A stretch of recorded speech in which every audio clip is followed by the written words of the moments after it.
Welcome, gods and goddesses, creators, to All Things Spirituality with yours truly, Maria Palomino, a sacred sanctuary that speaks the unspeakable and lets you in on the secrets of spiritual awakening.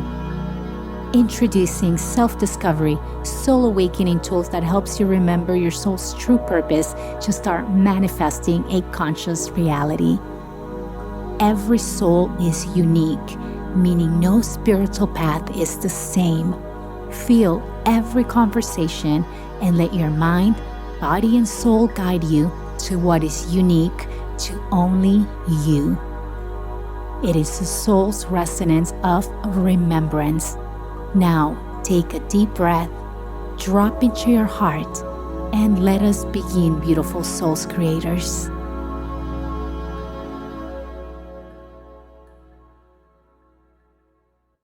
Welcome, gods and goddess, to another episode of All Things Spirituality with your host, Maria Palomino. Today, we have the honor to have Ayla Schafer here with us. Ayla is a singer, songwriter, ceremonial musician, workshop and retreat leader. She's also a voice coach and a beautiful mother. Ayla is a multilingual world folk singer-songwriter and a visionary musical artist, weaving together a stunning repertoire of original poetic songs with traditional and tribal music. With a growing international presence, she has become known as the voice of the earth and is powerful sound in the rising global community of people who are committed to residing in harmony with the earth.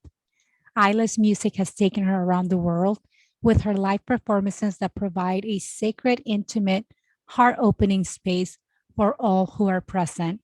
Ayla sings the song of the spirit and embodies the tales she tells, expressing a music that reverberates with a deep heart, wisdom, and soul. Ayla, it's a true pleasure. Thank you for being here with us, joining us in All Things Spirituality podcast to help people remember the true essence of why they're here and reconnect with their innate selves.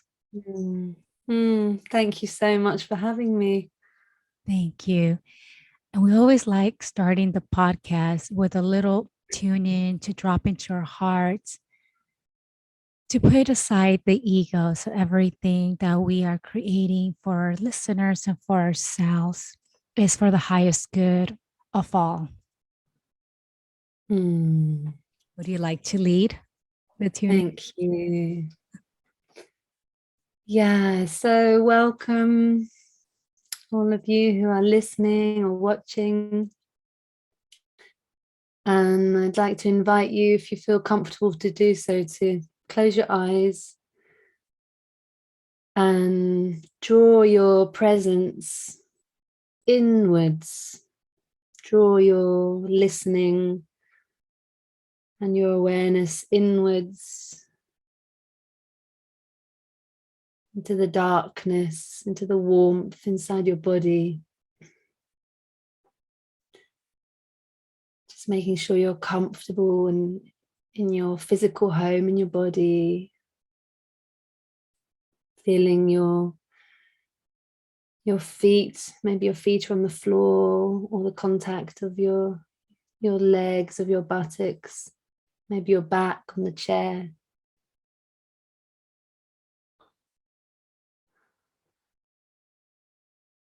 And bringing your energy, your attention into your heart space, to your chest area. If it feels good, you can bring a hand there.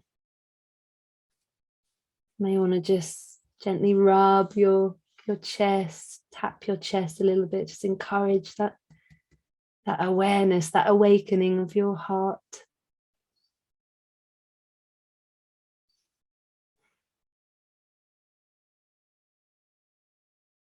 Allowing the outside world, your day, your morning so far, maybe it's evening where you are.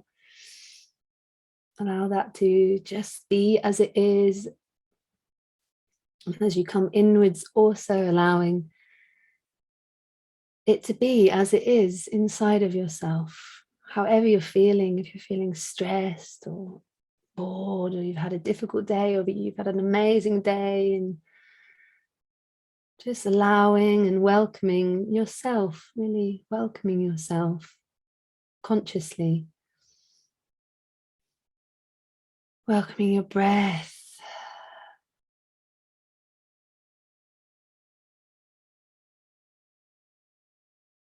Allowing your breath to settle naturally, the wisdom of your breath, helping you to remember the here, you're here, the now, you're now.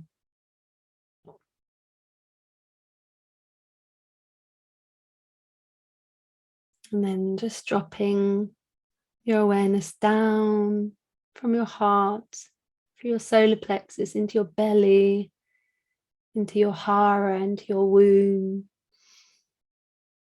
and down through your body. Imagine roots growing out beneath you from your body, roots growing down through the ground, reaching the earth, the soil, that fertile richness.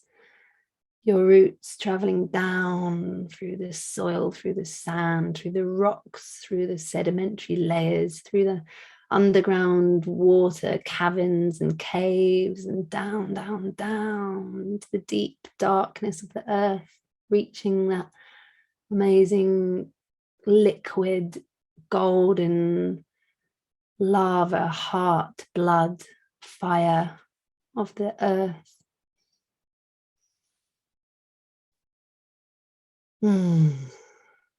Feel yourself connected through your roots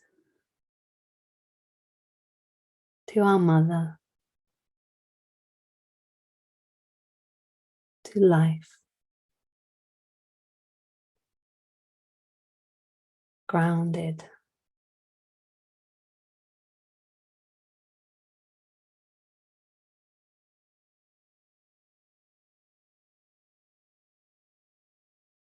Drinking up through your roots this love, this life force.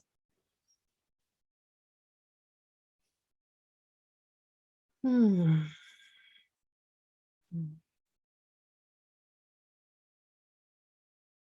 as you're ready, we'll begin to travel back up, leaving our roots there connected, but just bringing our presence as if we're traveling up with that life force that we're drawing up through the roots, just bringing our awareness up through our roots, traveling up through those layers in the earth, the crystals, the creatures,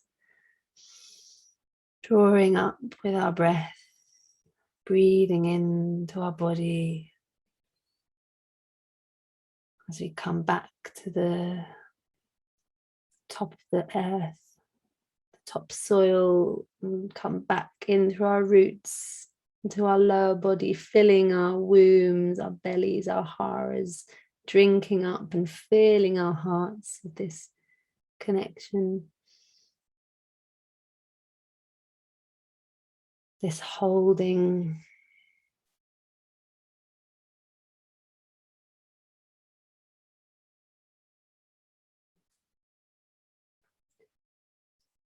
And very slowly just coming back to your senses here in the room, your awareness here in the space, with us, with yourself, with the earth, with life.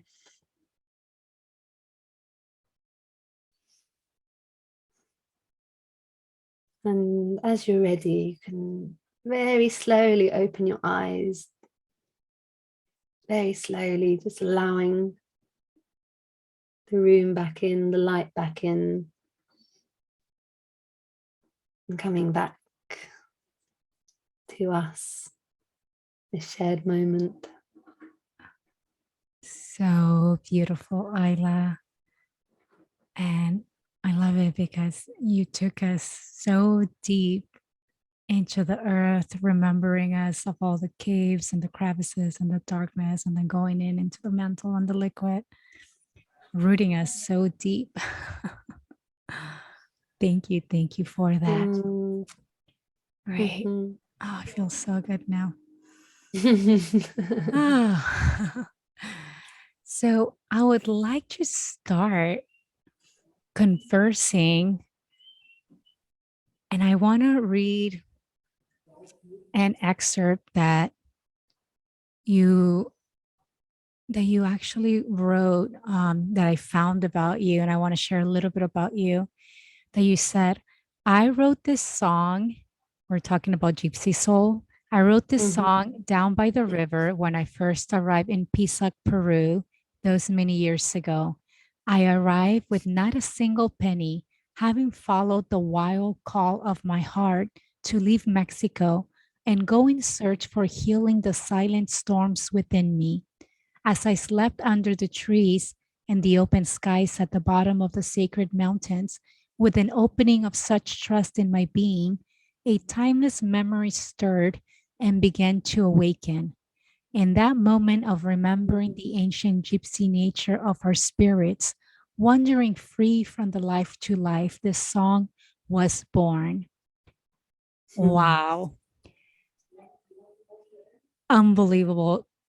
Can we talk a little bit more about this experience? I think it talks to many of us where when we're having a spiritual awakening, we're shed to nothing, we're taken to the void, or some people physically get very, very sick. Mm, So for everyone, it's a little bit different. If you can share with us this moment and if you can expand on it. mm. Yeah, thanks for reading those words. I didn't know that I wrote I didn't know that I wrote that. I must have written that a long time ago, but it's very beautiful. It really brought me back to that moment. And yeah, that moment was a part of a much bigger uh, chapter. I had been in Mexico, I think, for about a year by that point. I had gone through a quite a big crisis in my inner realm, and therefore also in my kind of physical life, and had left England really knowing I just needed to kind Oh, of reset, like major reset. I needed to leave everything behind, and my life and myself had to die. I had to kind of spiritually die. So I'd had this incredible journey through Mexico. You know, this is something I could talk for a long time about, this whole journey, but it it was a challenging time also, that time in Mexico. And how long were you I in had Mexico received this. for? I was there for a year. Okay. I was there for a year. I was living with, traveling with a group with horses and living this very Wow. wild primal life, really, with the elements of the earth, with the fire, the water, the sky, and with these amazing animals, these healers, you know, horses. They are Yes, they really are. true sentient beings. Um, but it was like I was only going to certain layers and within myself for many different reasons. And I received a very clear message in my being, to go to Peru after meeting people who had been in Pisac there in the mountains and working with the medicines there. So I arrived. It was really like, by this point I'd ran out of money. I thought I'd be away for 6 months. So I really ran out of money. I arrived really like with my backpack, a tent, and like, Oh, I don't know, I must have had a so little bit of money to get beautiful. some food. And I just had this amazing trust by that point of having been a year on the road, having not had money for quite a lot of it, and begun to realize, like, wow, I'm provided for. And wow, like seeing the footsteps so guided. I remember saying it was like, you know, these dot to dot drawings. Felt like I was following this amazing dot to dot drawing. I didn't know what it was drawing. You're I just, fallen. each dot was so clearly like, okay, now here. And I would just go, okay, Huh. would go here. And yeah, arriving there in Pisac, which is amazing, amazing land. With the, for anyone who doesn't know, it has the Incan temples.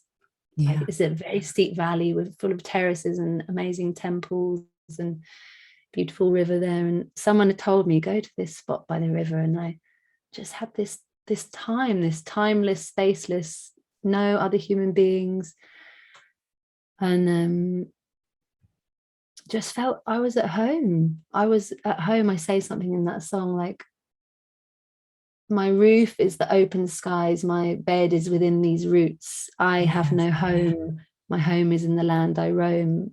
But it was Mhm. deeper. This gypsy, this sense of the gypsy soul was, it wasn't just being a traveler and a gypsy spirit in this lifetime. It was really a remembering, I've Yes. been here before, I've known this before, I've lived this before, I've dreamt this before. Like, my soul, we're we're gypsies from life to life, coming and going and traveling and learning. And Yeah. So, yeah, just for the listeners, Pisac is in Cusco. Pisac is in the Sacred Valley of Peru, in Cusco, that's where people go before they go to Machu Picchu, just so they have a reference where Pisac is, because everyone's yeah. very familiar with Cusco and the Sacred Valley. So it's one of the little towns in the Sacred Valley. So I love what you just said, because when I went to Morocco, that was my song. It was Gypsy Soul. And since I was a little girl, I'll listen to Arab music, and it would just, mm, I would just travel away, and I would feel, and I still do, this longing, like this heaviness.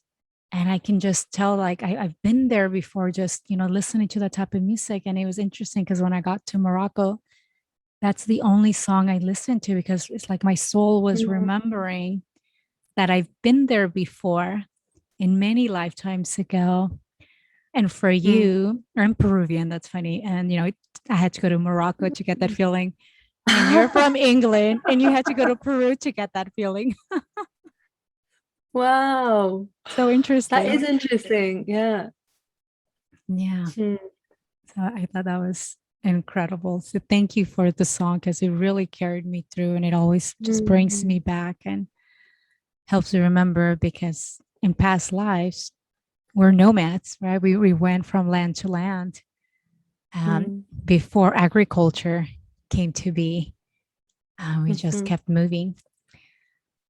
So I want to talk to you and then share with us a little bit more about the young Ayla. How did music start becoming part of your life, and how has it played such an important role in what you do now and your spiritual awakening? And I read that you also took a break from music.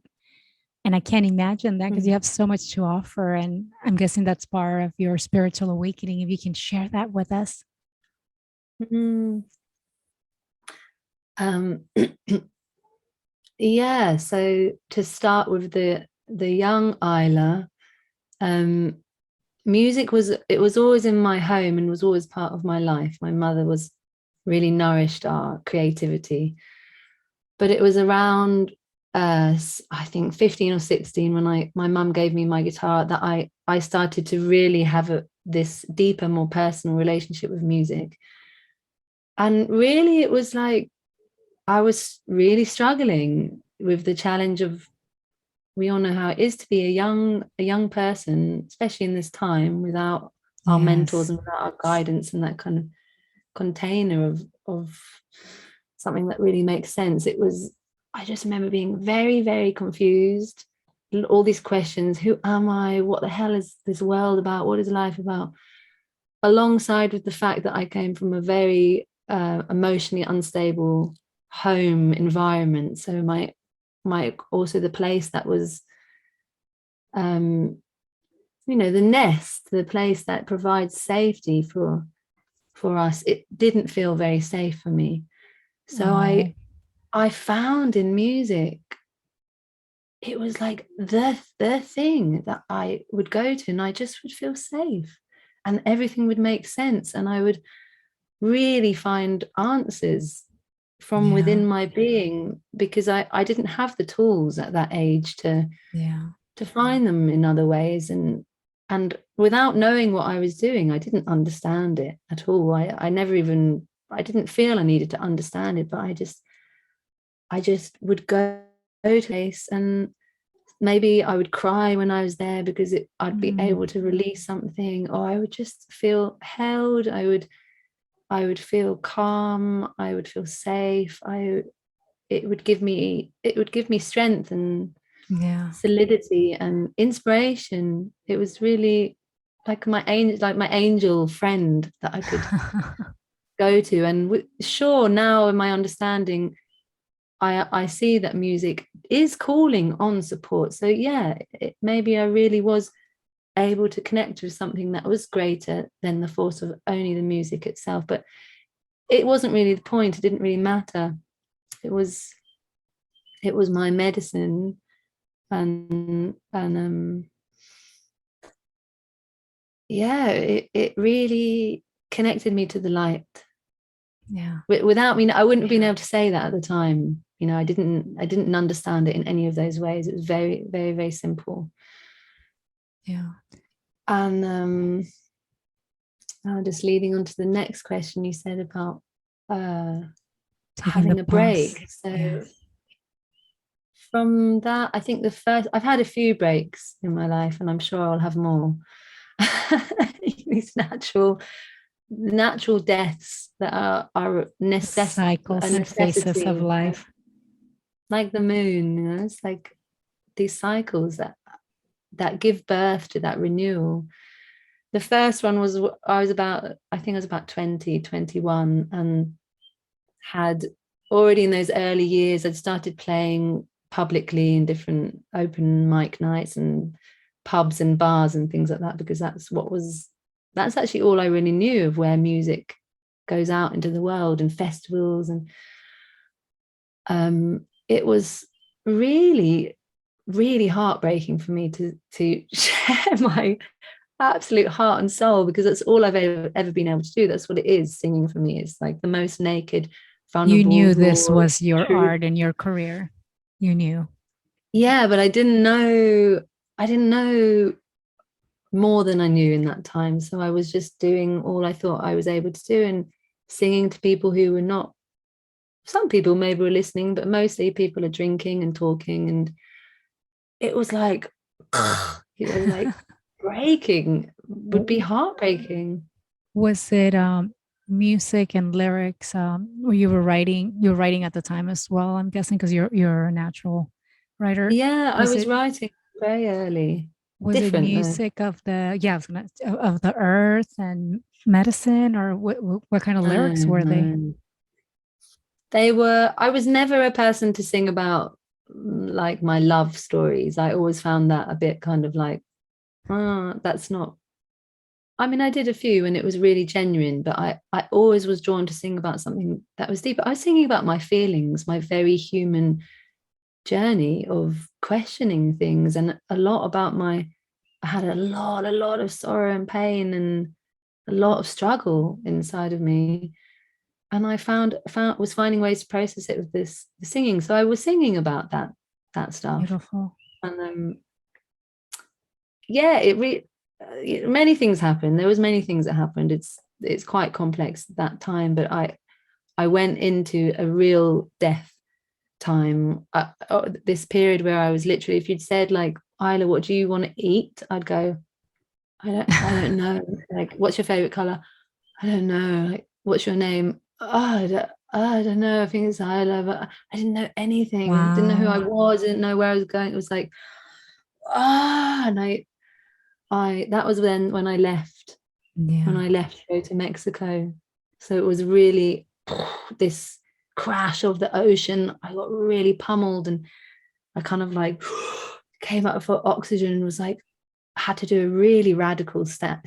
I just knew whatever I did, it had to be really extreme. And I needed to go far away from my story, from my family, from my life, from my country, from my language, from the people who knew me, to step really out of all of that, to be able to birth Yeah. birth anew.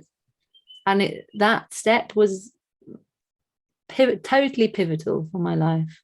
Everything Did you changed. leave England knowing that you were going to have a rebirth, or you just didn't know? I had no, I No hadn't idea. no. Yeah. It wasn't even that sense of, Yeah.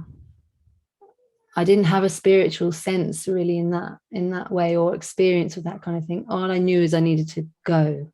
Yeah. So that's good to know. This was just a natural calling. You didn't necessarily grow up in a spiritual community or had so many guides, spiritual guides as role models.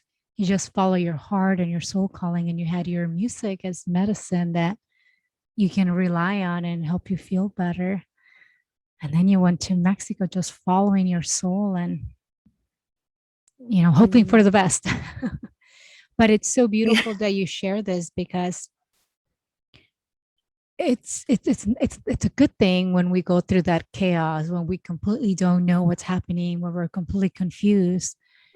And sometimes we try to cope with it as opposed to sitting with it. All right.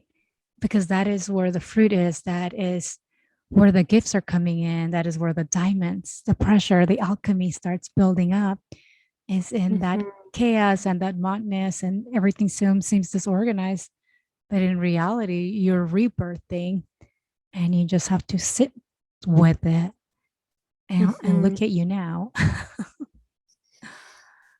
Yeah, What? it's this surrender, isn't it? It's like let go of holding onto the reins and trying to steer the ship, like, which is really scary in the chaos. That's the time when we most want to, like, whoa, the storm is Yes. blowing, like, hold on to what I can. And that, like, to really fully let go, it's not easy. And it No. and it comes with, like, it comes with loss, and that comes with grief, the death that is required. Like, yes, we lose certain things, but it's like the Yeah. winter, the trees let go of their leaves, because it's like that trust, that absolute surrender of Yeah. making space for something new. We just don't feel very comfortable No, it's not when comfortable. that's happening, where you think, oh, this is great. It should be a time to just rest and just let go. And we fight it. It should be, in a way, Yeah. like the most beautiful time, because in order to awake, you have to be very well rested. I mean, very well asleep. A lot of us are awakening around. We've been asleep for a long time. So it's okay. So enjoy being in that sleep mode, and then the transitioning starts happening. So that's beautiful. What was that radical change that happened? So you were in PSEC, you left Mexico, then you went to Peru, to the Inca Empire in Cusco area. And what really happened that created that shift? What did you find there that just made you who you are now? You know, Mm, I'm sure there are many different things. It's never just one. exactly. Yeah. Yeah, it was a series of steps. Like I said, that dot to dot drawing, it wasn't, and it couldn't have just been one dot, because one dot wouldn't paint the whole picture and make the whole pathway. It was necessary that there was these different steps of it. And I guess the initial part of that was this wild liberation that I experienced by traveling and living with these horses. We literally slept in the field with our horses. Like, Wow. we didn't know where we are going, we didn't have maps, we just had like 16 horses, something like this, 18 horses, and we're traveling with tents. And like, it was so coming home to the earth, really experiencing this feral, wild, like, barefoot all the time and under this open sky all the time, sleeping on the earth all the time. But that was just, that was like the beginning of something that needed to happen in my being, to kind of. Open up and trust.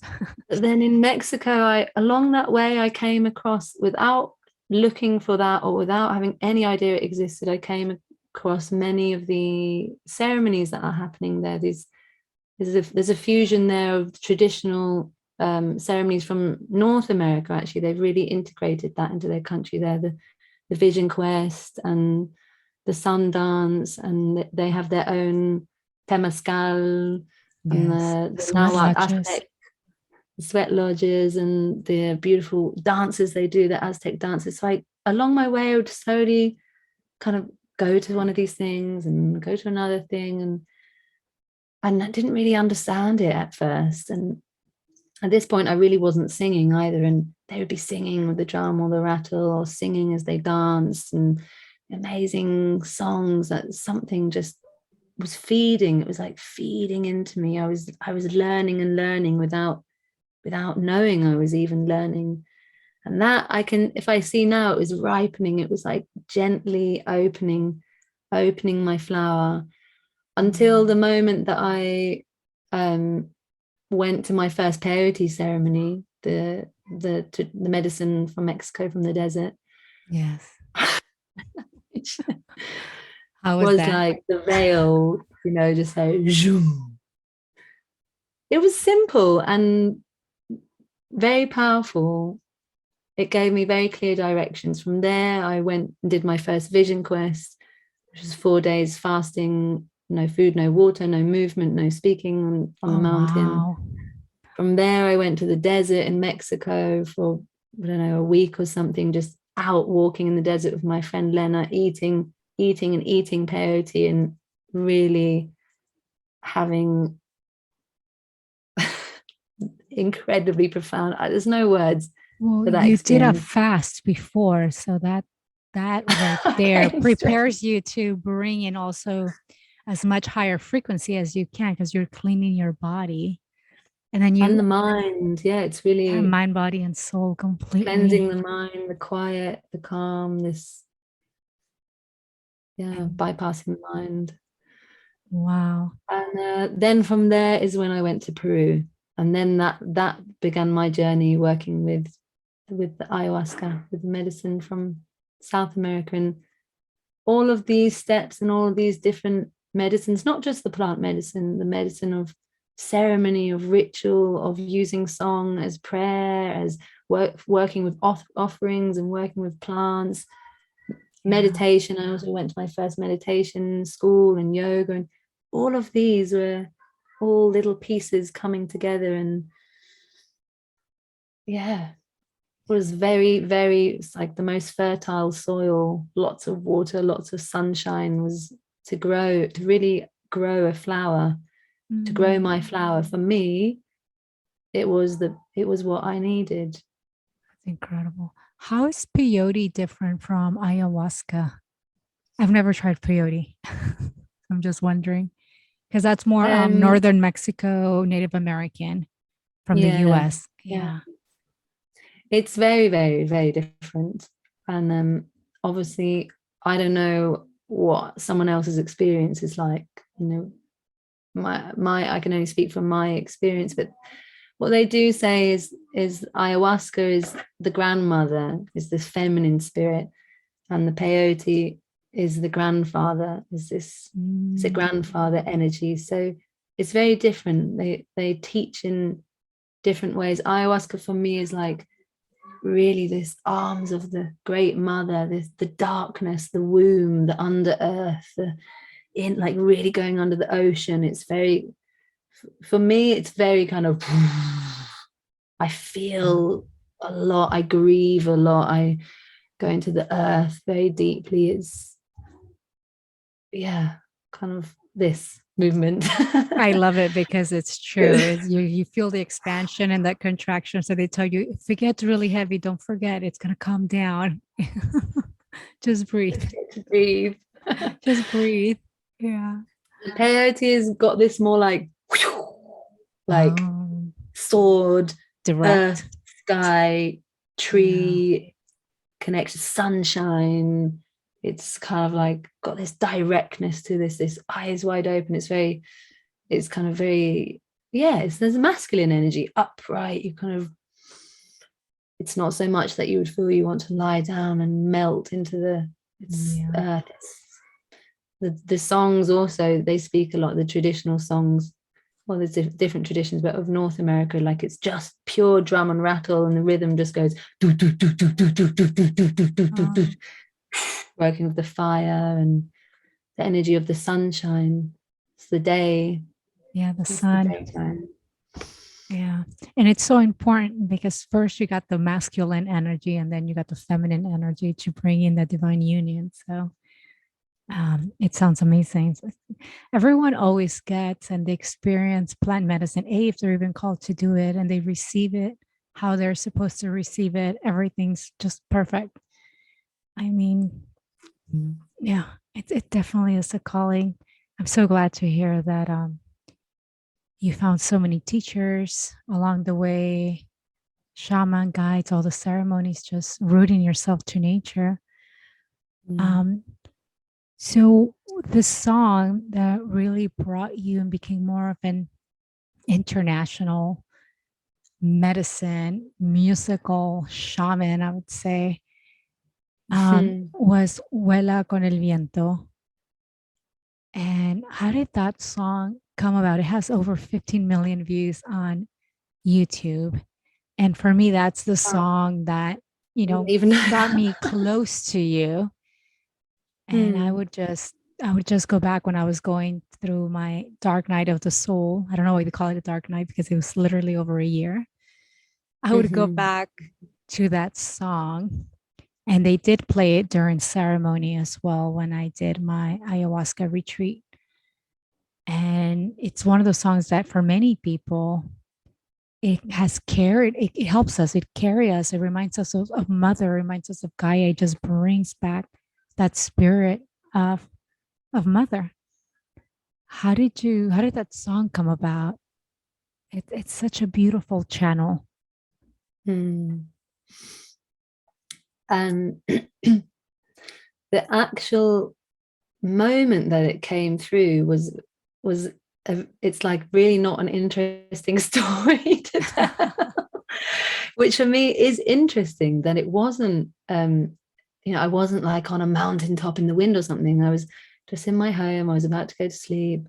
I was sitting on my bed, and often before I go to sleep, I just like, it's a moment where I play music, and I was like la la la la la, vuela con el viento, or something like, oh, that's sweet, but I'm tired and going to turn the light off. And I really remember lying down and like literally this feeling like something like, no, like put the light back on. I was like, whoa, okay, fine, Yeah. it's not done. And it's like, keep on. The song just came like in that however long it was, 15 minutes probably.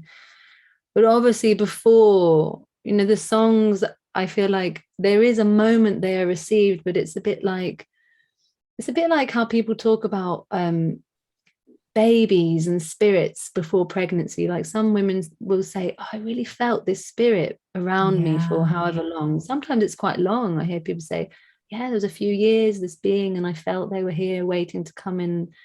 I feel it a bit like this with songs. Like I feel them around me, but it's also, I feel there's a process that's happening in me. I'll be on a kind of a certain theme or a certain thread because it's a certain learning that's happening in me. There's a particular lesson, a particular process, a particular thing I'm letting go of.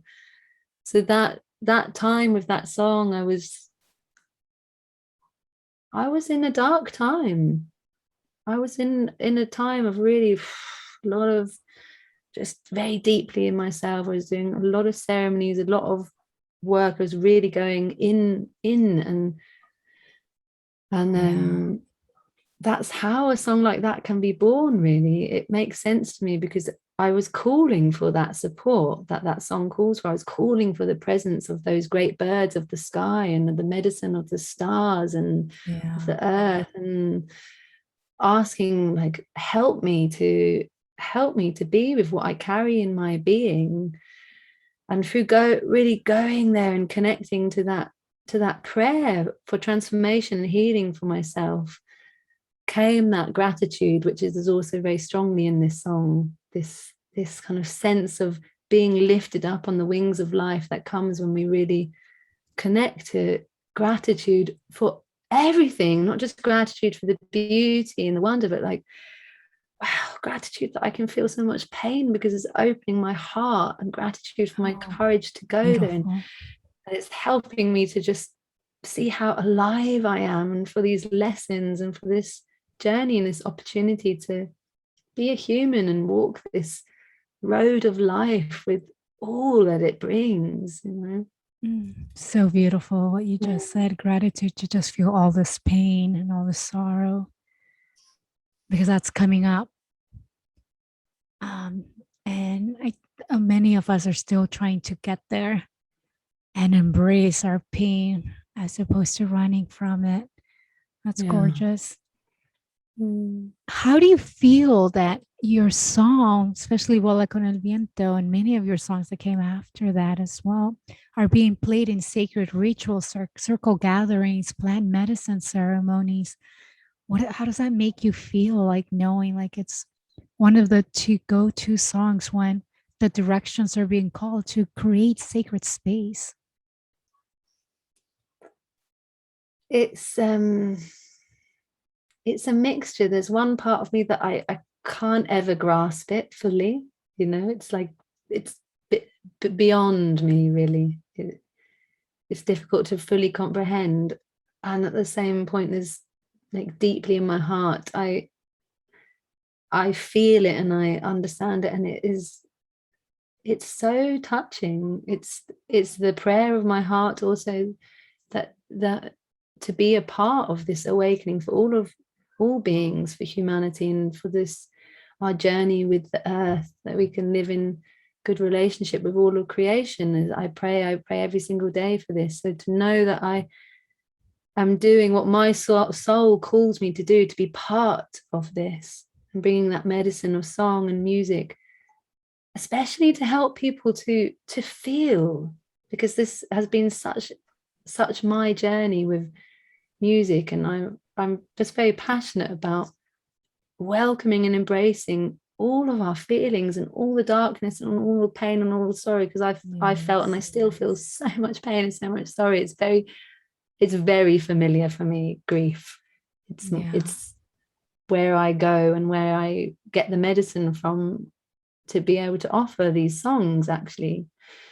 So to know it's part of these journeys of healing and feeling and connecting is, I feel it now. My heart just starts radiating, and it's also, it blesses my life. This is also, I receive so much because it completes some cycle. Like I give because I'm just compelled to give. I have no choice. It's all I know. What's right for me to do is give that which is moving through me and share it. And by people receiving it, it's given back to me. It makes this something whole. So I thank you, and I thank everybody. We thank you very much for sharing and following your path.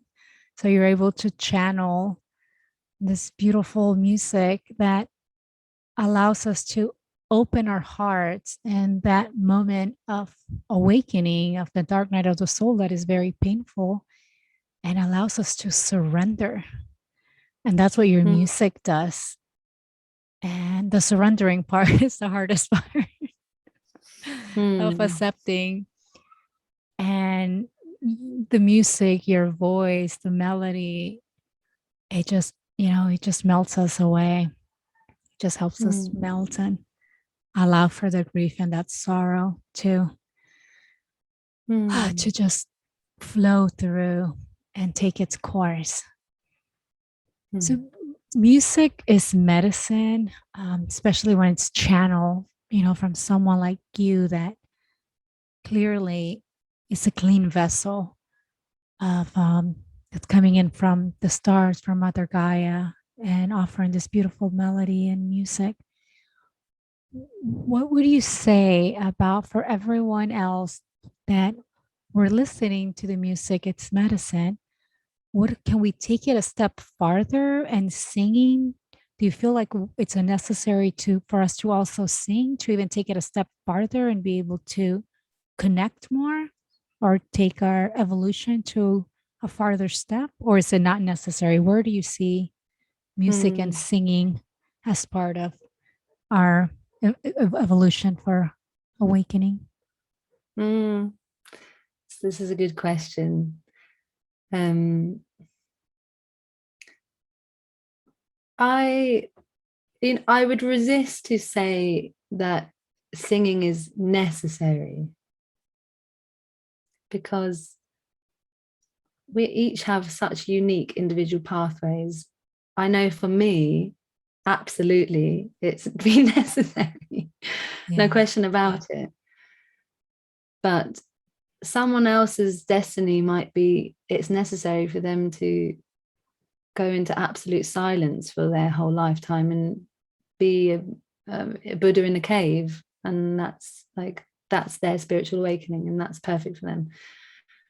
But I do see that there is a particular medicine of our own voice, our own vibration, and of welcoming song, and the voice of our heart, and the voice of our prayer that's beyond just our spoken words. Of Yeah. course, we receive a huge amount of medicine from receiving, and especially in our world that doesn't focus much on receiving, there's so much beauty in just letting go and allowing and receiving sound into the body and into our hearts and into our being, and allowing it without any need to do anything. Like, that's so beautiful. So much can happen in our nervous systems through that. So much can move in our waters, just being allowing it to be touched by vibration. I mean, it literally moves, when we say like, wow, that song really moved me. Like, the science is, yes, it literally moves your cells. Like, they vibrate and the sound passes through your cells because they move and pass on the vibration to Yes. each other. But when we sing, something else, it's something else that's happening. And I really strongly believe it's our birthright to sing. It's like, I've met a few different people from different places in Africa, tribal people who come from villages where singing and dancing is just absolutely part of almost every moment of their day. Yeah. They're either singing or dancing, and in a substantial part of everything they do. And they often would say to me, like, we literally don't know how you guys are alive. Like, you need to eat, you need to drink, you need to go to the toilet. There's certain things you have to do in life. And like, for us, singing and dancing is like alongside drinking water and eating food and breathing. Like, it's not Wow. optional. It's not like separate. Some people sing and some people dance. And this is something in our culture that's very, very sad, that we've been separated from our nature of singing and dancing, that we think some people are singers and some people are dancers, and no, I can't sing, and oh no, I can't do that. And it's really like, I feel, actually I'm remembering something, dear man Kennedy, he's from Zimbabwe, from a village in Zimbabwe. He said to me, one of the most powerful ways to disempower the people is to take away their song and their dance. So Wow. one of the most Profound. amazing ways to re-empower the people is for us to reclaim our song and our dance. And if you look at what's happened in annihilations of native people, whether that's in North America or Tibet or South America, or even my own country, England and Europe, what happened here with the witch hunt, like, one of the first things that they do after the violence, once they have their grip there, is they say, you can't speak your own language, and you can't have your rituals, and you can't sing and dance, because the singing and the dancing is part of the ceremonies, and the ceremonies is part of empowering, connecting, nourishing our spirit, that we're in our strength. So it's very clever. You take away the song and the dance, and we start to wilt, we start to get confused, we're uprooted, we're not in Our body starts shutting down, right? The nervous system doesn't recognize itself. It's incredible. and we don't have the tools that are bringing us back home. It's all becomes this, okay, we're allowed to talk, we're allowed to write, we're allowed to this.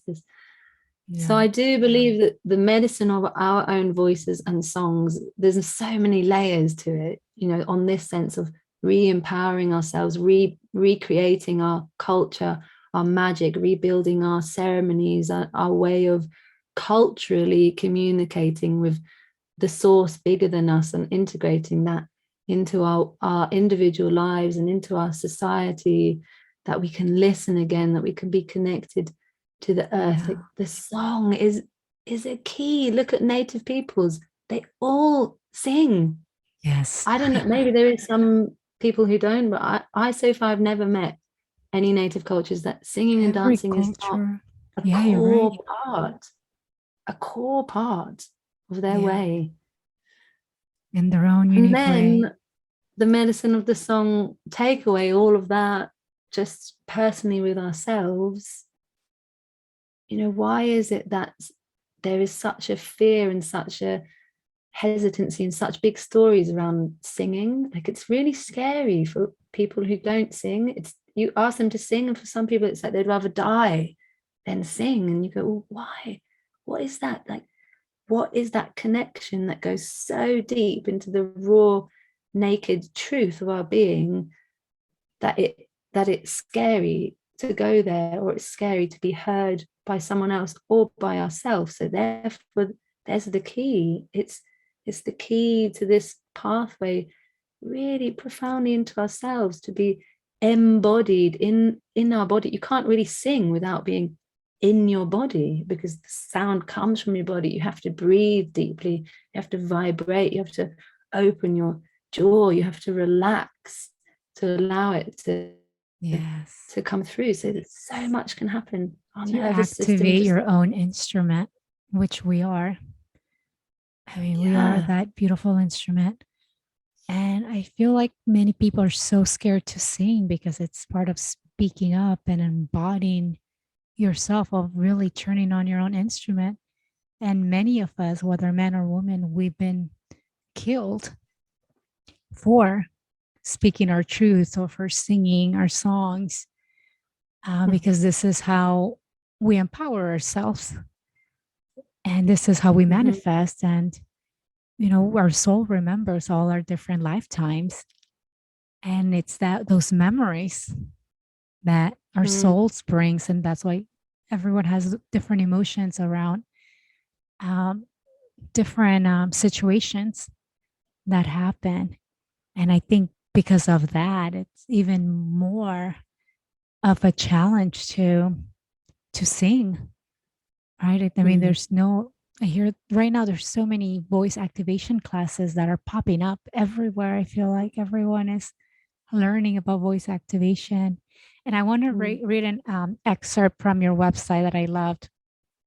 Our voice brings us home to ourselves. Our body is our portal. Our voice is our tool. Our silence is our home. I love, love, love this excerpt that Mm-hmm. you have. I mean, yeah, voice brings us home to ourselves. Our body is our portal. Our voice is our tool. Our silence is our home.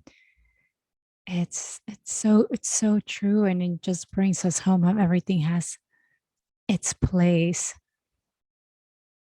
And tell us about your class. I'm signing up to the class where you do voice activation classes as well.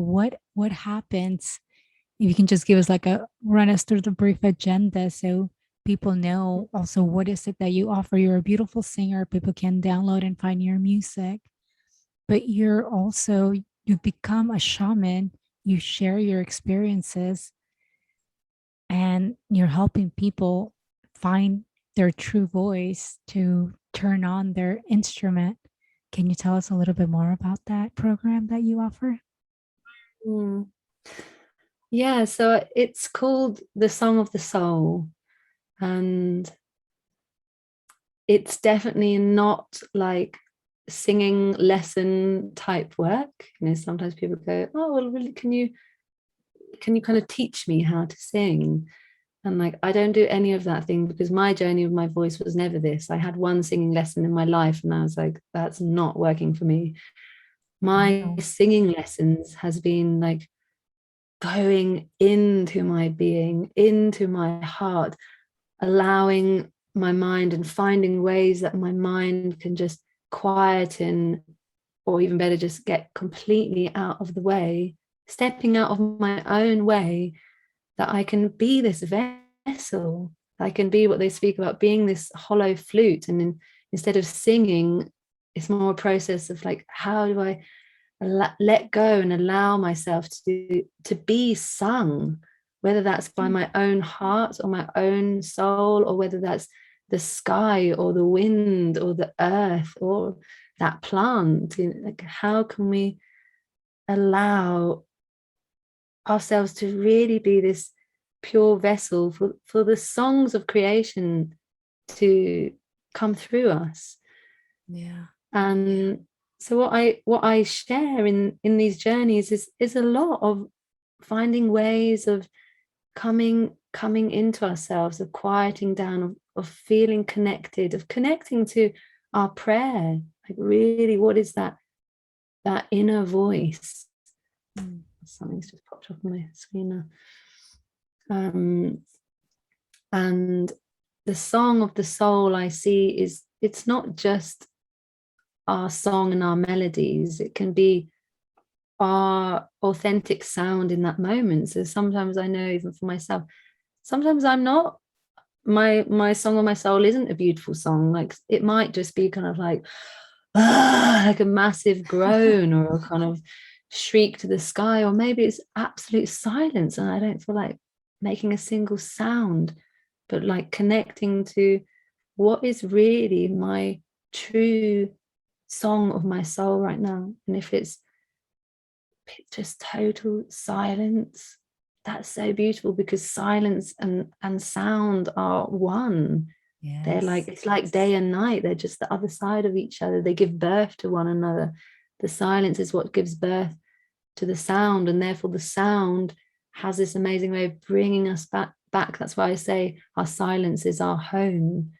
Sound only exists here and now. It comes from within our body, and especially when it's our authentic sound, without being controlled or directed or judged in any way, we can follow it back to that silence. So therefore our sound can guide us back home to ourselves, but home to the source of sound, the source of life, the source of creation, the oneness. So So deep. yeah, the journey is it's many, there's many layers. What you said that really has stayed with me is, how do I allow myself to be sung? Wow, that's powerful. Just surrendering and be that vessel. If I could share when I met you in person, and God, it's almost a year ago exactly, in England for the medicine festival. You did a workshop, and we were all singing different tunes, and we are just going around, walking around, and everyone was humming and saying different tunes. And everyone, we're all holding space. We all have our intentions. We all create a portal and create intentions, especially with the big group. And the message that I got was, when your grandma dies, you're going to have a closer communication with her. And I thought that was so profound, because, I was able to tap into source and be able to receive guidance, because I was in my own tune. You have given us in vibration and what to hum and we're basically humming more than anything, and just a small bowel types of sing-alongs. And it was so profound. So I just wanted to share that with the listeners of the type of experiences you can have. And it's different for everyone, of course. But those are the type of portals that are open. The best, I've heard actually, like, quite high musicians say this, the best musicians are the ones who are the best listeners. It's not actually the doing that makes someone a good musician, whatever that means, but it, like, this skill of being able to inwardly listen, and that is required to be able to allow the sound to be birthed from inwards. Like first has to come this ability to go really inwards, and that's also listening to our feelings and listening to what's moving really deeply within us. And then beyond that, like for you, that experience of being in that place of connection and listening, that you receive from beyond yourself, receive messages, or maybe for some people it might be a vision or a particular song or an instruction. Yeah, it's so beautiful what gets moved and what can come through. What I wanted to share and I wanted to ask you is, as people start awakening and to start evolving, their voice starts activating. Like mine, for example, I didn't know who to go to, where to go to. It came out as a cry at first, but now I know when I'm like deep meditation or I'm very connected with my oracle cards, or something's happening where I'm very in my center and aligned. My voice just wants to sing, and now it's more like of a hung or an ah. Does that happen to many of your students? Do you know what I'm talking about? I know exactly what you're talking about, because it's happened to me, and it continues to happen to me. If I listen, or if anybody listened to my recordings that were made, I mean, actually they're not public, the really early ones when I was 16, but there is a really, really early album when I'm about 20 that you can hear. It's like a different voice. You can somehow hear it's me, but my voice changed so much, and it particularly changed in this journey in Peru and in Mexico. So I myself have experienced that, and I continue to experience it almost year to year. I can hear very subtle things are changing, and also depending, like you said, if I'm connected or if I'm stressed. One thing is that literally our whole system is going to respond to how we are emotionally and the level of stress. So if we're in fear, we're stressed or overwhelmed, the contraction that happens here and here and here on a muscular level, and internally, like we internally contract, and that would change the sound. But for me, I see the more I actually stop trying and relax into who I am and come home to softness and to love and to acceptance. It's really also about like non-judgment and pure acceptance of whatever sound is going to come out, because wow, judgment has such an effect. As soon as we start judging our sound, and I experience all of this still continuously. I teach this and I work with this, but it's only because I know it so well, and I'm on this human path of having a mind, having an ego, having a body, having the daily emotions, the daily stress, having all of the challenges that it is to be alive and be human, especially in this time. I am so absolutely dedicated and passionate, and know that this is my tool. So it's this constantly working with it, constantly exploring what works for me, how to be connected, how to regulate myself. Correct. That's beautiful. And I'm glad that you share and you're okay and comfortable saying that you are human. You're not perfect. I don't think anyone wants to be with an angel, because they don't really exist, right, as human form. Human form, So they can understand what you're going through. Right. That's the only way. And you're teaching and you're sharing with us all your experiences, which I thank you for sharing everything with us. I can't wait to learn more about Song of the Soul. I know that's starting soon. Can you tell us a little bit about your experience living with, spending time with the natives? What I really liked and what I experienced with you at the Medicine Festival was the songs from the Yanawana people, for example. And what's your experience being with them? And I know with them, they have the gift of of healing with their music. Um, Mm. can you share with us a little bit more about the sacred tribes that are in the Amazon, or maybe you've been with other tribes around the world as well? Yeah, I've spent time. There's a tractor just coming by. Um, since this journey in Mexico, it's been a really important part of my path to bring myself into the presence of native peoples and their cultures and their ways, and to study, to see that as big part of my school and my education, or my de-education. You could say it like that. So much of learning is the undoing of the learning that happened, that doesn't feel it's serving me.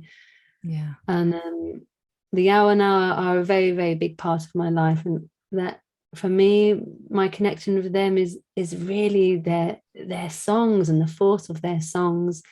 Something just moves in my being that I can't explain. They really are people. They speak about themselves. What did I hear? I think Shani, who said something like, one of the reasons why the world is receiving us so, like drinking in our medicine, is because we're always happy. He said, like, my people are always happy. And it's not that they haven't experienced sorrow. Their story, they were almost exterminated, like very, very close. I think they went to like really a few hundred. Their population was a few hundred people, and maybe only 7 or 8 of those were still carrying their old ways. It's Yeah. like, but born from that, they bring this force of joy, like really a joy it's human, but it's beyond. It's like this joy of creation, the joy of the forest being in union with itself, the animals with the birds. Is this medicine of celebrating being alive with all that is part of this being alive, because they know the darkness very well, Yes. very well. And maybe that even has given them more joy. It's like the more sorrow we feel, the more joy we can contain. That fire, that going through that fire, that phoenix that rises. And their teachings and their ways of understanding life, and our place within life, and our place within the web of life, the relationship with nature, how to speak with the plants, how to speak with the animals, how to take care of one another. For me, it's a very big part, is just being around the energy of tribal people, because my heart and my soul, I long for that, which I feel I remember. We all remember it because we are all tribal people. We were designed, like a dog is designed to be in a pack, or horses are designed to be together. And Yeah. you put a horse on its own in a field, and horse people will say it's the cruelest thing, apart from starving a horse. The cruelest thing you can do is put them alone in a Oh, field. And somehow we're the same. Like, we are animals, and we are tribal animals. We're not supposed to be separated from one another. And hearing the chief Nishiwaka speak about what it is to be a tribe, like, he would say, like, I love every single one of my people because they're my family. I know how every single one of them is. We don't lock our doors from one another. We don't have separate lives. We are part of each other's lives in every way, and therefore no one slips through the net. No one will ever be hungry. No one will not have enough. There won't yeah. be abuse happening. It's like this sense of what it means to live as a tribe. I feel, for me, the medicine so beautiful, and I feel there's also this medicine for this world, is like, if we don't begin to understand that we are all connected to one another, we are all brothers and sisters, and we're all connected to this earth, and we are just part of this creation, and this is our home. If we don't understand these things that come, really, they're really at the core of tribal cultures, all tribal cultures. I think we could distill the essence. There would be these few things that are exactly the same seeds, and they all grow in different tribes in different ways, different traditions, different songs, different Yes. expressions of this. But the seeds are, it's like the natural laws of life, these seeds that creation planted, but when it planted us here. And the tribal cultures, they still have this intact somewhat. There's been a lot of damage, obviously, in many of the cultures. And this is a real medicine. It's a real medicine in this time. And also for the tribes of the North Americas is another place where I feel really, really at home. The Native Americans. And like I can say for them, my relationship with their ways has been a massive medicine for me, of learning how to pray, learning to what prayer means, to even reclaim prayer back into my life, from having gone to a school where we had to say dear God and amen, and I never really got it. There's nothing wrong with it, but it didn't mean anything to me. Was like rah, rah, rah, rah, just saying something. And when people would say, okay, we're going to pray, and I'd go like, huh, like, what does that mean? And this tool of prayer is priceless. It's like a golden gift when we can bring this into our life, because if we're uncomfortable with that word, we could just change it to like being in conversation with that which is greater than our human self. Yes. Or something like that. Like being in dialogue and being connected to spirit, whether that's our own spirit or whether that's the sky, God, in whatever form that is. And then I mean, there's it's so beautiful how each tribe brings something different and awakens something inside of you. And they're all so very important, right? That's the whole point of having this podcast, All Things Spirituality, because we all have such a unique blueprint. Our souls have lived various different paths. So see what calls you, right? Maybe you're called to go see the Yanawana in South America with the indigenous tribes in the jungle. Maybe you're called to go spend time with the Native American people along the US, or to go to Africa and many of the various villages, or go to Australia as well with the indigenous people down there, or I'm in Bali right now with the Indonesian people too. And, every single day they pray 3 times a day and they make their offerings religiously every single day. But we're all adapting to something. And it's beautiful to share and see how it impacts everyone.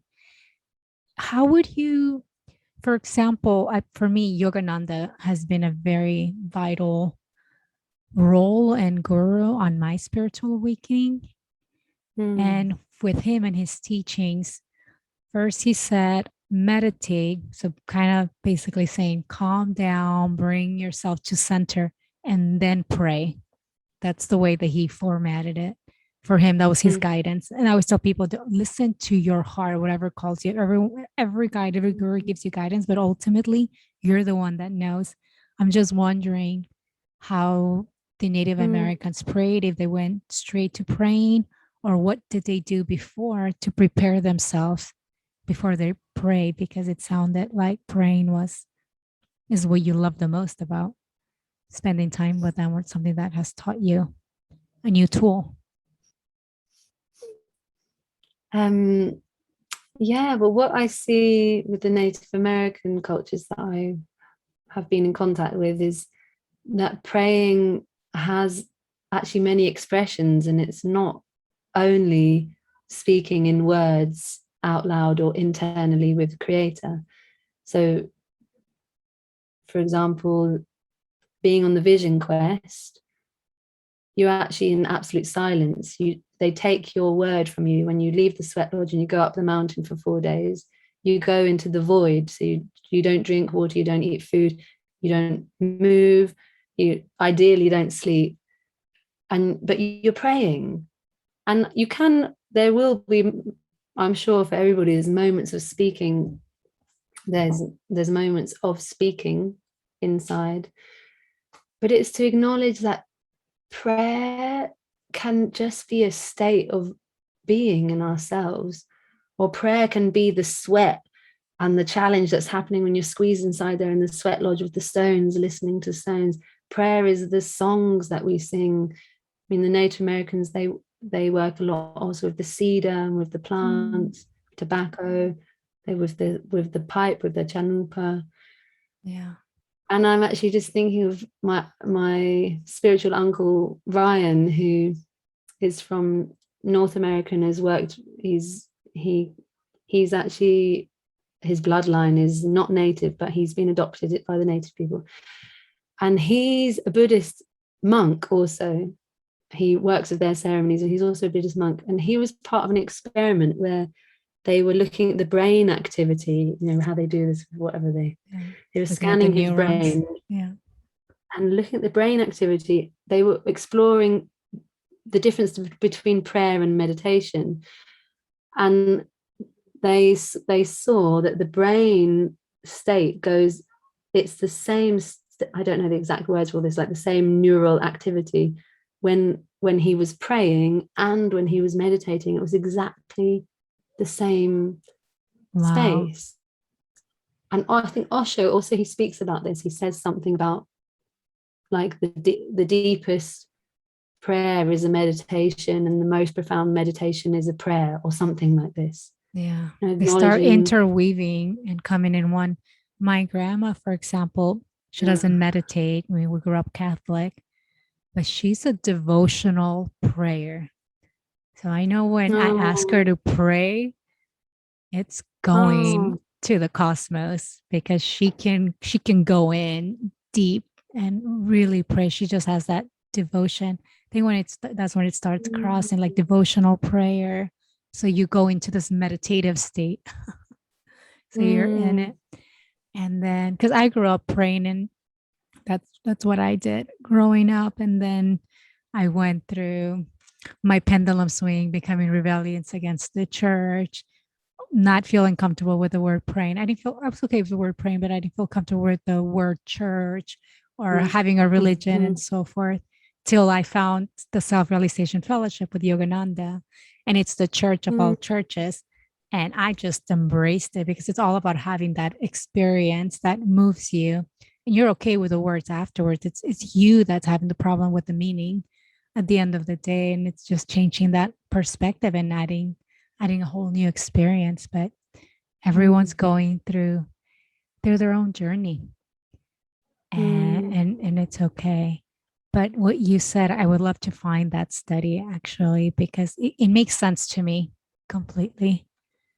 And I understand also the idea why it's appropriate to say first meditation and prayer. I also really understand that, because we come mostly from lives where we're very, very overactivated in our mind, and there does need to be a quietening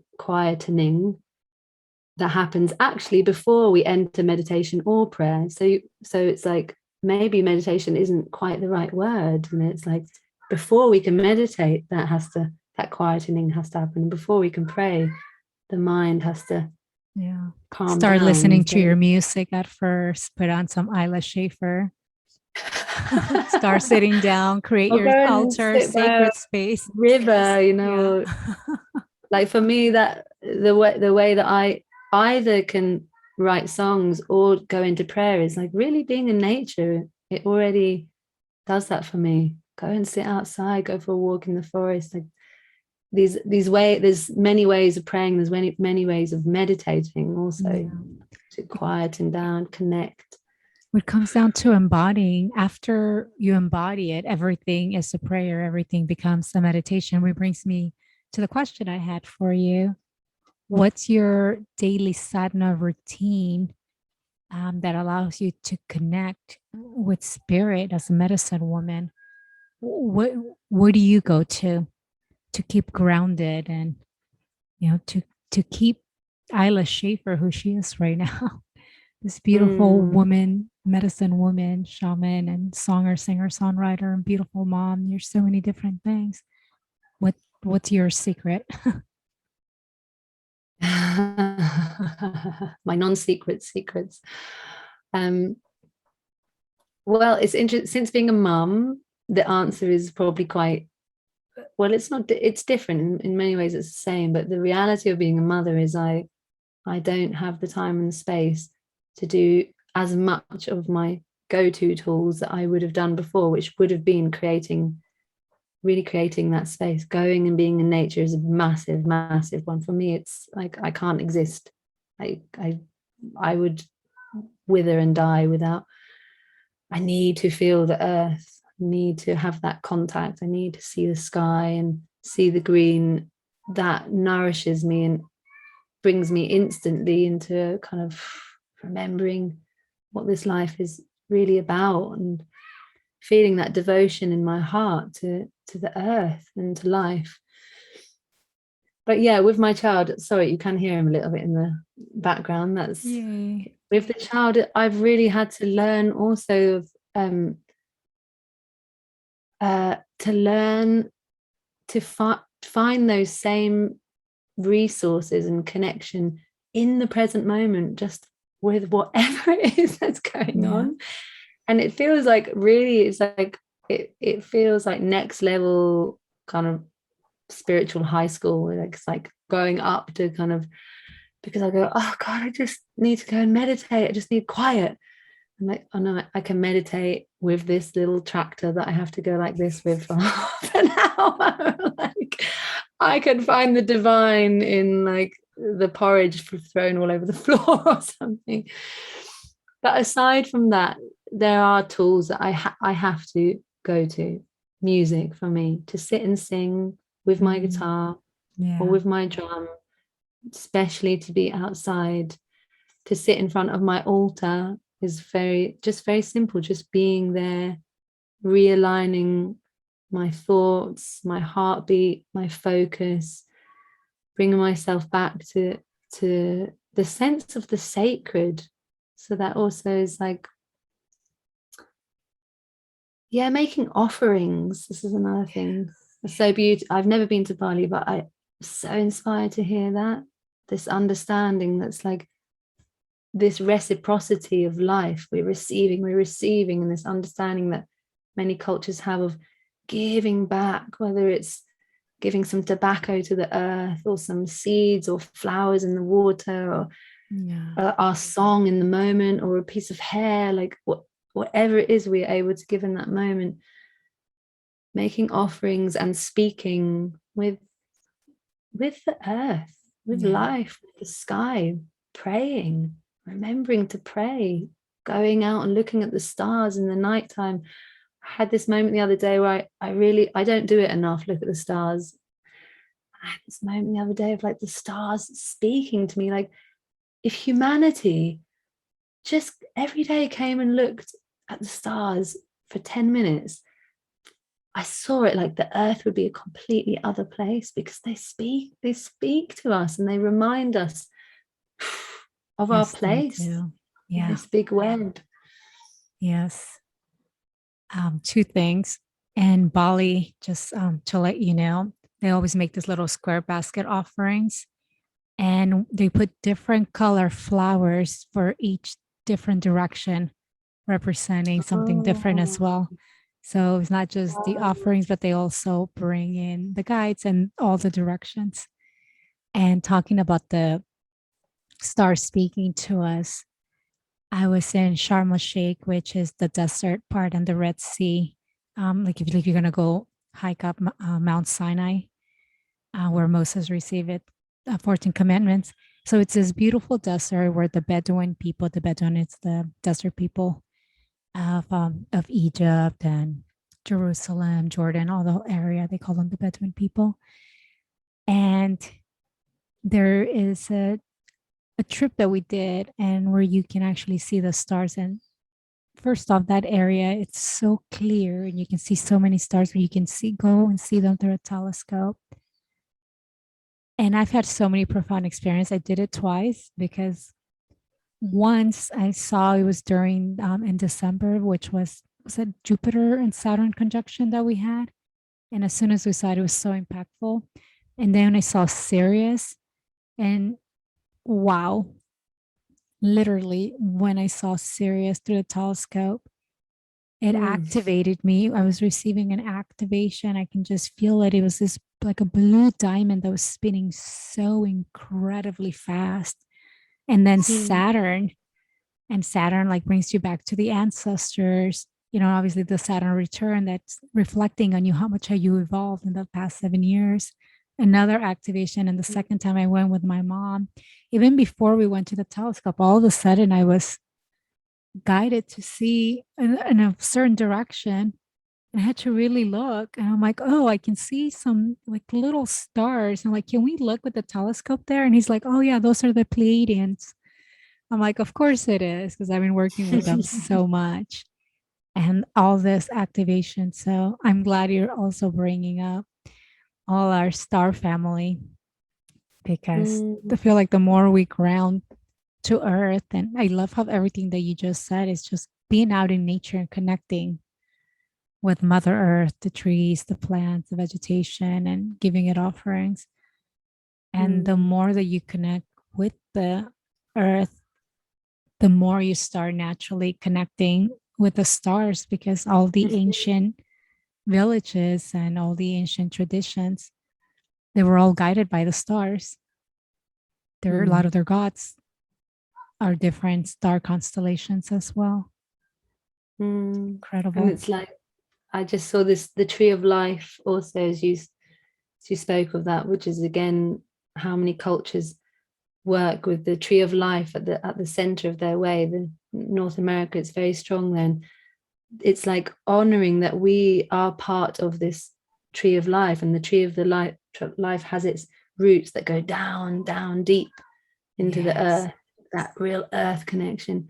And then there's this bridge, like our lives actually being like this bridge between earth and sky, and the branches that open up into the sky realm, so that there is a connection. And like, is it is it New Zealand where they have this amazing, the Maori people have this amazing, their story of creation is like all about this love story between the earth and the sky. I don't remember the details, but it's so beautiful, like that they were one once upon a time, and then they had a something like they had a child, and the child was jealous and separated them. But this kind of beautiful, like it Yeah. touched me so much, this sense of this oneness between the earth and the sky, like as these lovers, the mother and the father, Mm. and us Yeah. in the middle, the children. Yeah. I really like looking at the tree from above the earth and below, because it really is like a reflection. And it's true, as above, so below, as below, so above. Yeah, yeah, yeah. Which is the most important thing, is to go in, really understand what's going in within us, paying attention to whatever we're feeling, and working with our ancestry line as well, or having an understanding it. Have you done much ancestry line work? Have you gone that route, or how have you come across it? I'm sure you have. Yeah, it's I think it's an inevitable part of our journey of becoming more aware of ourselves. For me, it just naturally happened. Like I didn't consciously go to like a, I don't know, like a, you know, a workshop about ancestry or something, or like there's like a lot of family constellation work. I did do that, but it comes up, especially with the native cultures and the ceremonies. They're always going to pray. The ancestors always get called in, and they always get spoken to, and they always get thanked. And there's really this understanding of this, the generations behind and the generations in front, and myself and my life as part of a bigger expansion of life flowing through. I'm just the form manifest here. And so naturally, it's come up in my ceremonies, in my healing. It came up very quickly in that time in Peru. Start Mm. going into I mean, it's a lot to go into our blood ancestry, start clearing, start doing the healings, to begin to understand that our healing that we do here and now has that effect. The Native Americans speak about it. It goes back 7 generations and it goes forward 7 generations. Everything we do now. All our healing, all our waking up, every single prayer that we make is heard backwards and forwards. And you hear it in the songs, like, we are the prayers of our ancestors. Beautiful. Come here in manifestation. So this very simple way of just opening our awareness to that we have these wings stretched out behind us. I've seen it like this once, like, okay, my parents behind me, and then their parents, and each time it expands, and then it turns into something like 7 generations.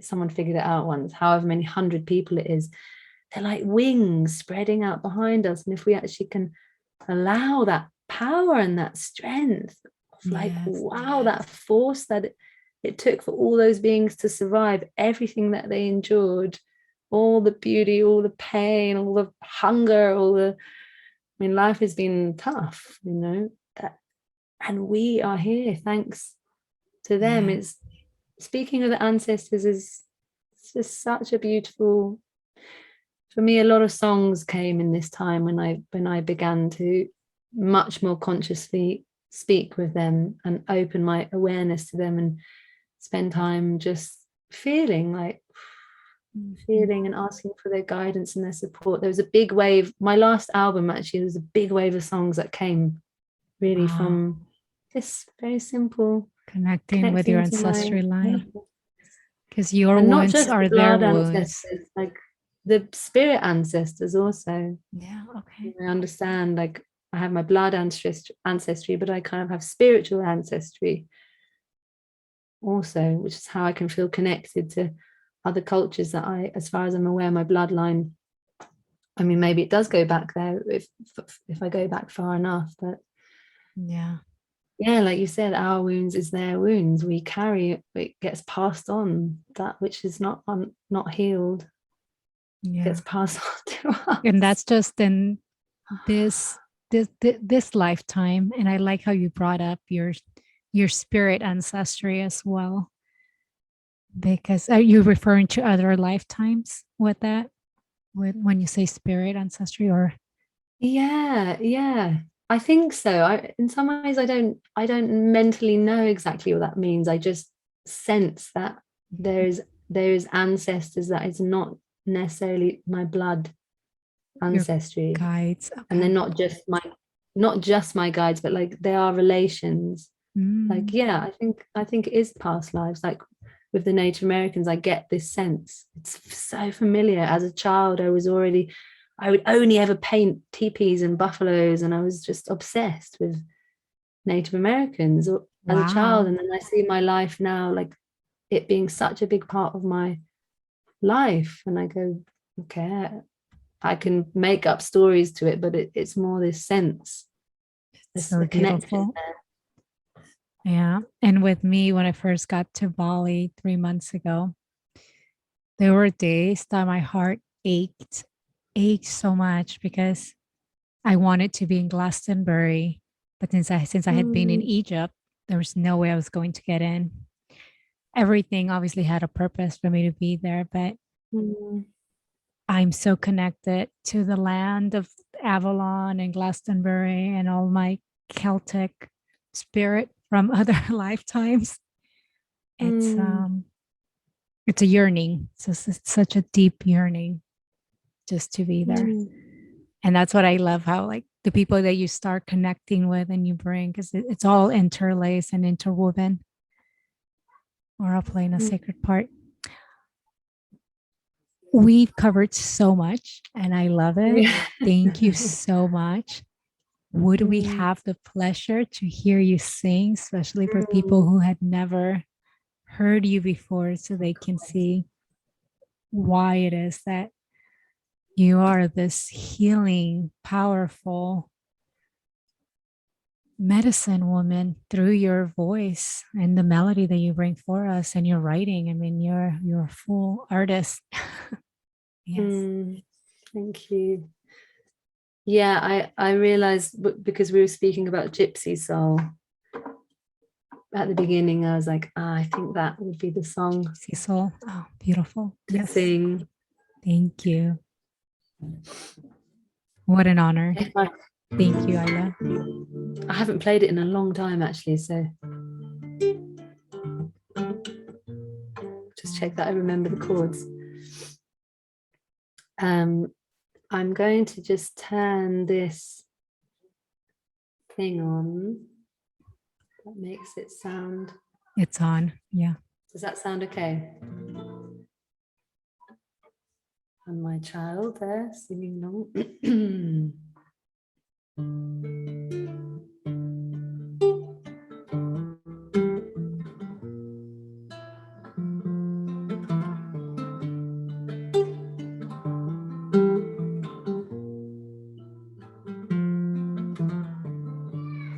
I was born free, that will never change, it will never be taken away from me. So I'll live my life in search of that which makes me most alive.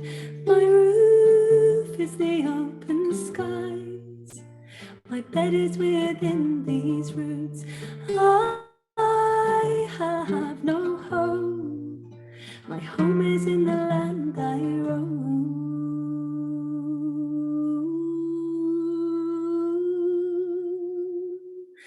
I am a gypsy soul, wandering free and bold. I am a gypsy soul, my spirit is lifetimes old. I am a gypsy soul, and I've been here before, and I'll come back again and again. I am a gypsy soul, wandering free and bold, wandering free and bold. Drink from the source, there's honey in the water. Drink from the source, there's honey in your heart. Feel the earth beat beneath your bare feet. Oh, remember where you came from. Spirit, I adore you as much as you adore me. And I hear your call, say dive into the wilderness. The spirit says dive into the heart.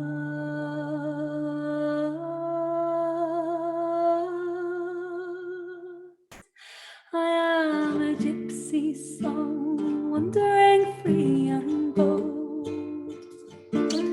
I am a gypsy soul, my spirit is lifetimes old. I am a gypsy soul, and I've been here before, and I'll come back again and again. I am a gypsy soul, wandering free and bold, wandering free and bold.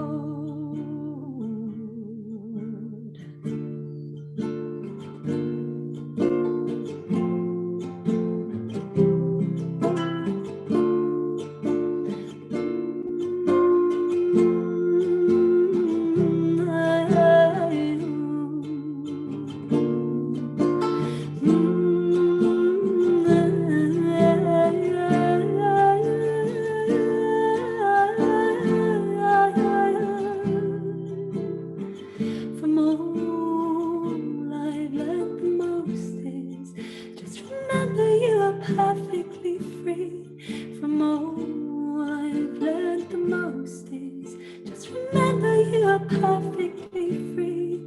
From all I've learned the most is remember you are perfectly free. From all I've learned the most is just be the love you seek. Be the love you seek. You are the love you seek. You are the love you seek.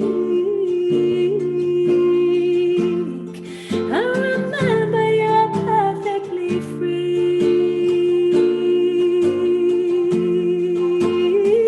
Oh yes, you are free. You are free. You are free. La, la, la, la, la. Yeah, you are free. You are free.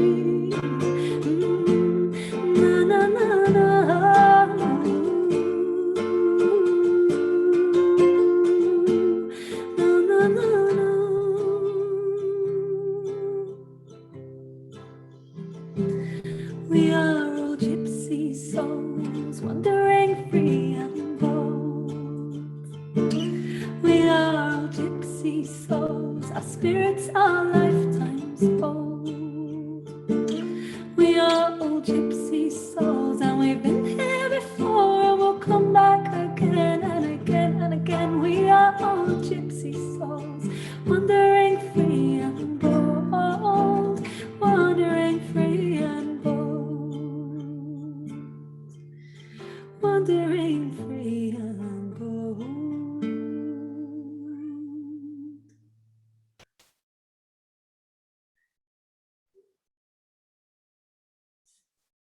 Wow, Ayla, what an honor. So beautiful.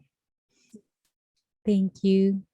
It's been an honor to have you at All Things Spirituality podcast.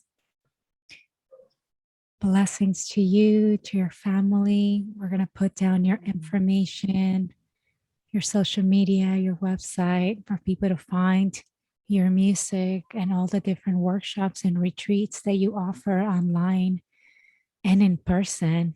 Right now, you're in Switzerland on a retreat as well. Thank you so much. I love you. Continuous success. Many blessings. Oh, thank you so much.